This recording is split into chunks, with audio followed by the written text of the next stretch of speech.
Welcome 2024, ladies and gents. This is the first video I am filming now in the new year. And here is me now on the 1st of January 2024, raising a glass, I was about to say, raising a cup of coffee for the world's peace in 2024.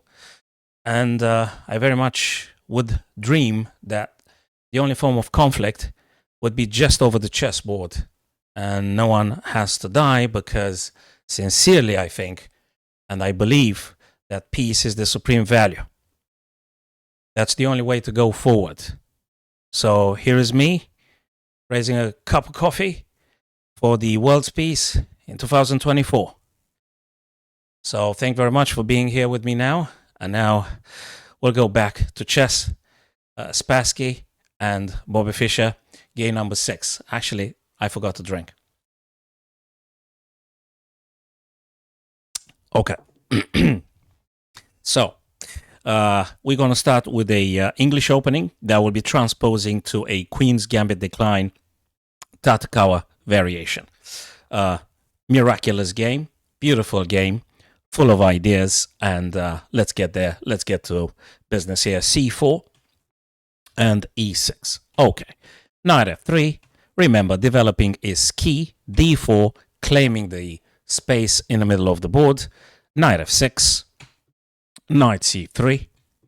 Theoretical, a bunch of theoretical moves here. You'll find them in all the archives. Bishop to G5. Just as a brief side idea, Bishop to G5, because if you always have in mind to playing the E3, which is a natural move, of course, to getting the bishop out. That is, if you don't want to play G3 and play bishop G2 fianchetto. So it is advisable to play bishop to G5 first and then to push D3. Otherwise, you're blocking the bishop in. So, you know, that's just an idea that it's good to be present in your minds. Perhaps you may want to play the bishop first, then E3. And that's actually, I think, the main idea in the London system as well, when you play D4, bishop F4, and then E3, because you don't want to close the bishop in.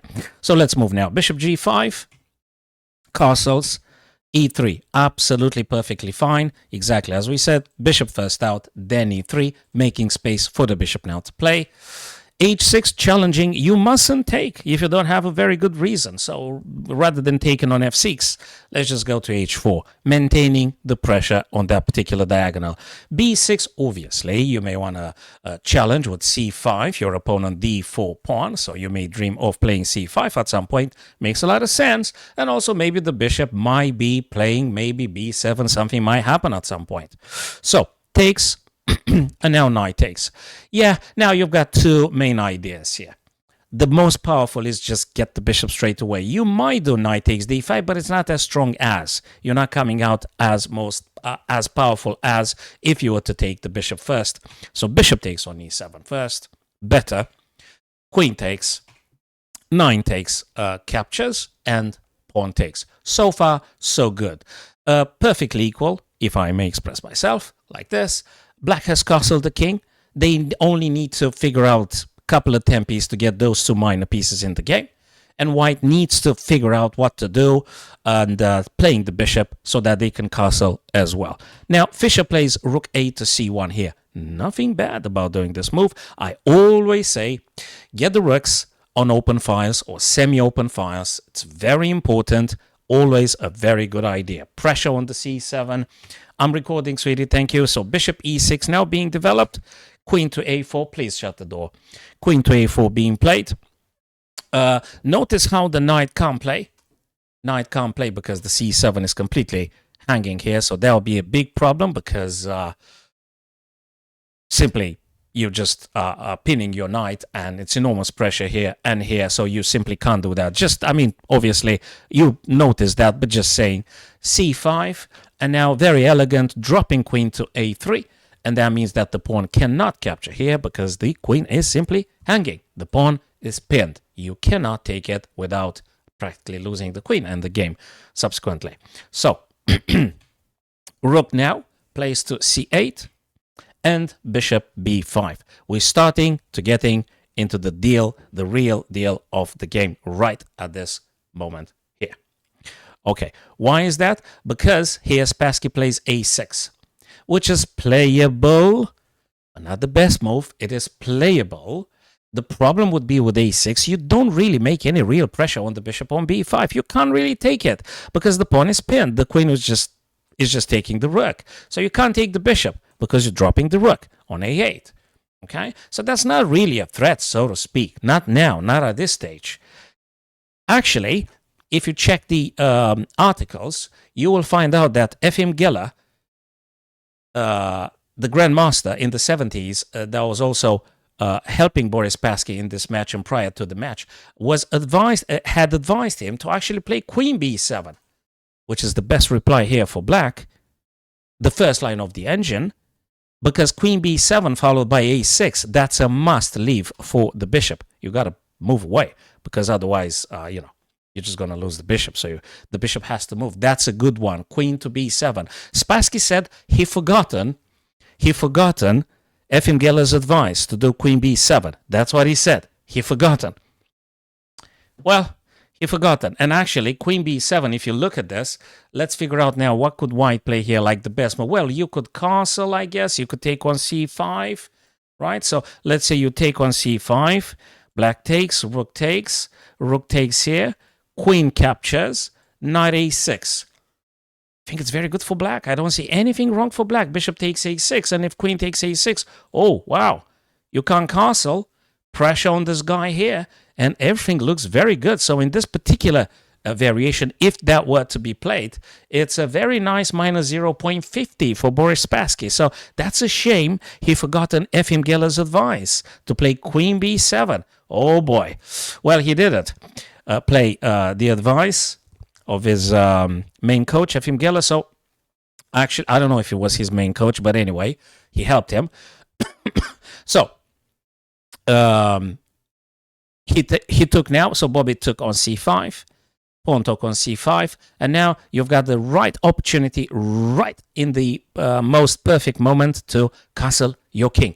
Don't forget, castle your king, you're going to get in trouble. So now king is being castled, white king is safe, you can do whatever you want. Rook to a7, not a big advantage for white though, not a big advantage for white, but for black. So not a huge, it's pretty much equal.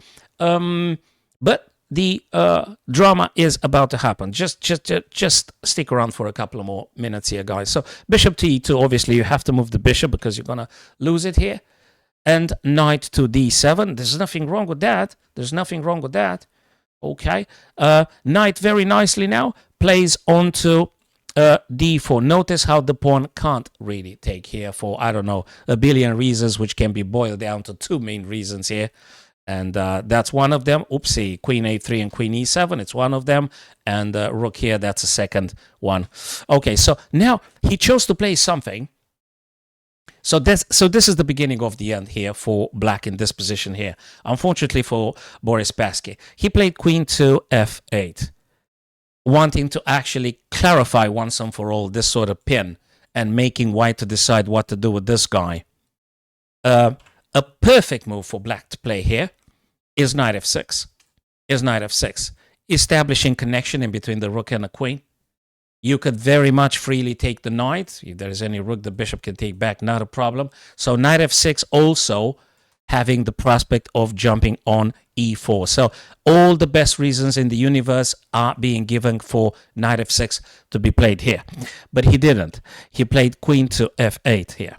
Okay, so that's a bit more passive. That's an invitation for white taken on e6, and actually now the game will be evolving around attacking and concentrating on the e6 main weakness here for black.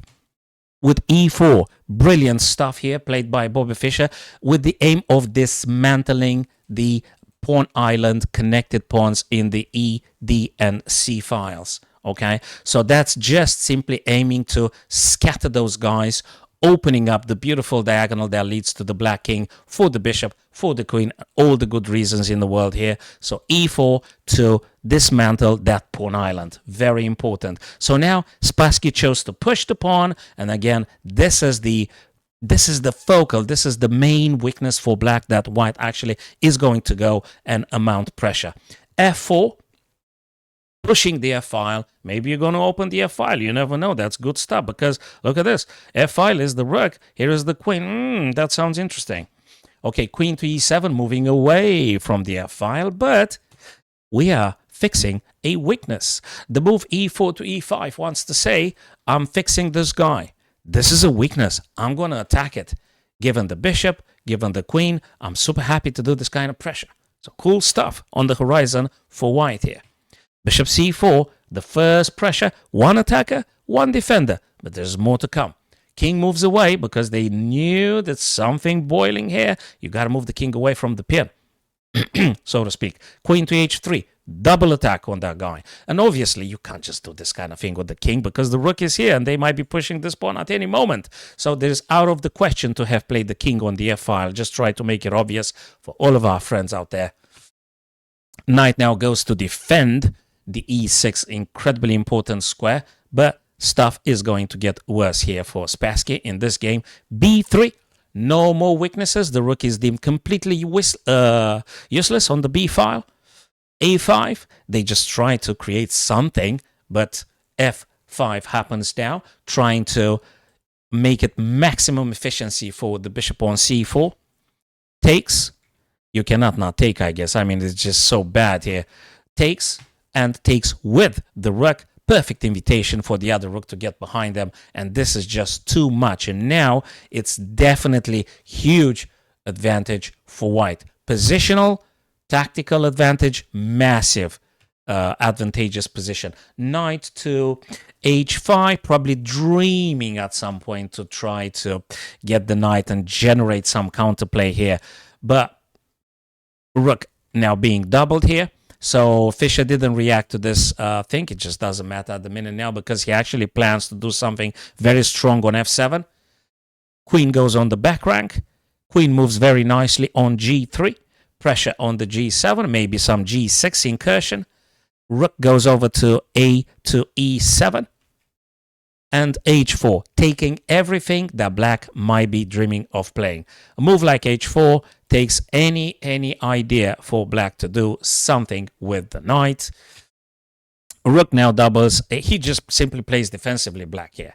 And pushing the pawn. And now you might say, yeah, but wasn't that bishop supposed to actually be roaming freely along that diagonal? Well, actually, this is an incredibly important point of entry. The pawn being advanced here allows an incredibly unstoppable point of entry with rook f6, rook f7, potentially huge pressure on the g7. So this is pretty much untouchable structure here. The bishop defending the e6, supporting the f7, launching for the two white rooks. Pretty much there's nothing for black to play, unfortunately, at this stage.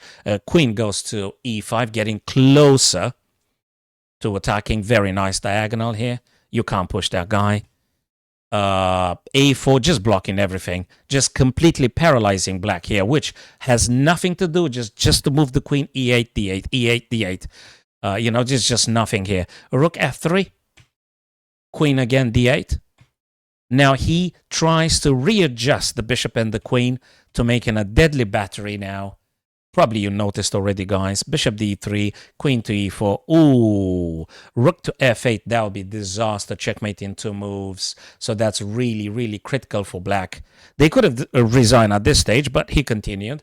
Knight f6 is not going to stop anything. Is not going to stop anything because this is exactly the right time. We need to look, contemplate, understand, implement in our future games.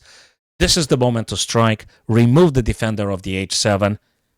There's nobody here. Yes, they're going to take with the g-pawn. I'll give you that. But it's not stopping here because rook takes f6. And you already have tremendous pressure. Tremendous pressure. You cannot defend all these squares here. Bishop goes back on c4. Probably preparing something like this at some point.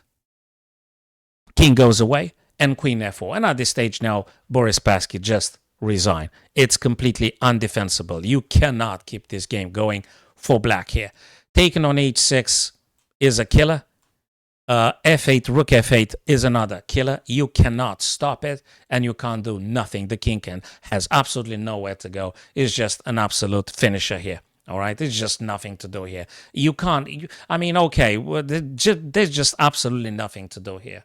Okay, rook h7 is just not going to work. Nothing works here for black. So fabulous game number 6.